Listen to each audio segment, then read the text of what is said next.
All right, Victorum Gaming fans and Blood Red Skies fans, we're back with another unboxing for you guys today. We're going to take a look at the Yakolev Yak-1. So really great plane to start your Soviet force for Blood Red Skies. So we'll be right back after we get this open for you. All right, we're back and we got everything opened up for you guys here. So as is normal, you get a little bit of cardboard, basically a firing range ruler here, some boom chits, activation markers, some basically these are for scenarios, and then the pilot discs as well. So you get four that can make pilot skill 2, 2 of 4, and if we flip it over, give you guys an idea. Basically, everything's a 3 on the background, so you get all of those represented there. You get some stickers, actually, instead of decals in this kit. The bases, of course, themselves, the planes, and really cool, already comes pre-colored green, so you don't necessarily have to paint it right immediately, but obviously it will look cooler when it's painted up, but really cool details. So this one's a plastic one, as far as we can tell. But good detail all throughout, so definitely we'll get those painted up for you guys. The plane itself is kind of interesting, and again, it's a good choice if you're just starting out with Soviets or just also newer to the game. So this is one of the earlier war versions of the Yak-1, so things are still pretty basic and, again, comparable to other early war planes, so it's a good spot to start with if you're not too familiar with the game or just want to start a new faction. It's not too advanced of a plane, and it's pretty easy to get into. So only firepower 1, fairly maneuverable though with a 3, so which will help, of course, dodge some incoming fire, and then a little on the slow side, but again, that's pretty typical for most early war things here. So speed is 7, and real speed there's 335 miles an hour. And then it comes with 2 traits, so tight turn and poor quality. And poor quality is actually a negative trait, as you can kind of imagine from the description there. So speaking of which, we have here, so you get 6 of the tight turns, 1 for each plane, basically. And we've seen that one before on many planes, but basically you play it during its movement, and you can make your normal 45-degree turn at any point in the movement, not just at the end. So again, it gets that tighter turning radius.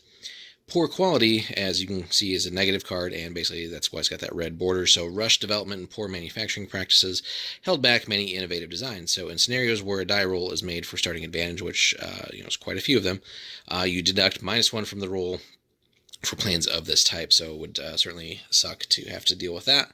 But nonetheless, you still could theoretically start with advantage depending on your roll, but it just sets you back a little bit at the beginning of the game.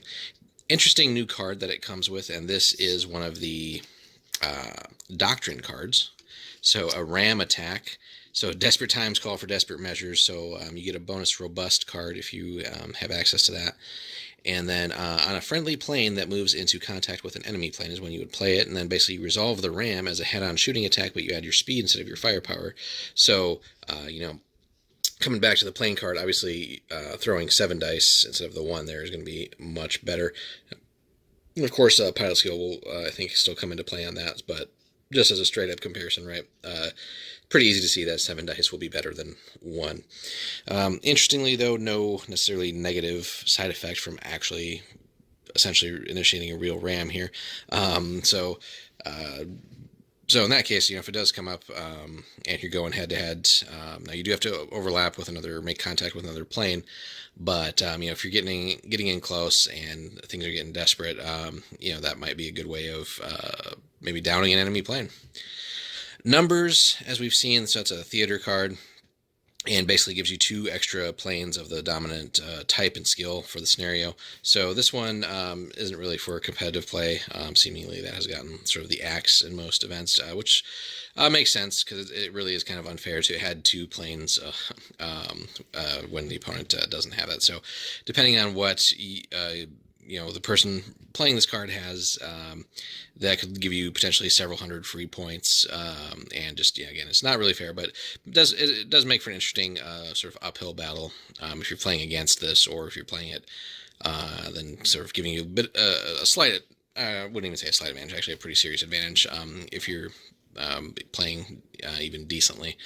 Just for heads up play, probably not something you should be dealing with in an event. So Moving on, you get also a card here. So this is just a generic ace skill, which is aggressive, and this is actually a pretty cool card. So you just play it during an ace during their activation, and it actually lets you do two actions here.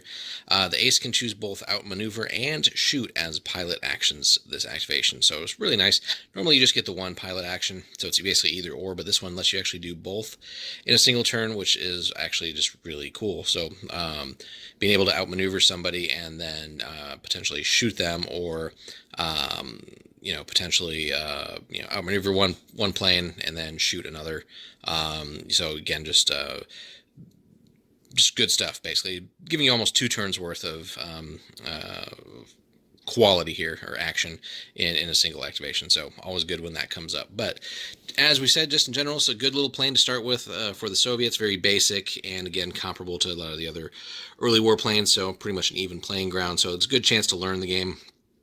Get a hold of the mechanics of the game, but also just some of the basic tactics of some of these early planes. And then from there you can go on and start looking at things like acquiring some of the actual named aces, historical aces, and then moving on to either more advanced planes of that era, or just moving on and to mid-war and later war periods where you again get more access to more advanced planes and even later versions of some of these early planes, so you can kind of get a sense of the progression, and then some of the abilities and things will change as well. But again, fun little kit to get into.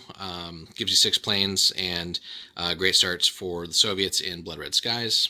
And again, if you haven't checked out Blood Red Skies yet, you definitely owe it to yourself. If you've played things like X-Wing and other similar games, this is a hell of a lot of fun without a lot of requirements to it. So as you see, this is basically all you get in the box. And that's really all you need. There's not a whole lot in the way of cardboard or other templates and stuff that you need to play the game. It's pretty tight little rule set. So definitely check that out, and we'll put a link in the description for you guys as well. Hope you enjoyed it. Give us a like if you could, and a subscribe if you haven't already, and we'll see you in the next one.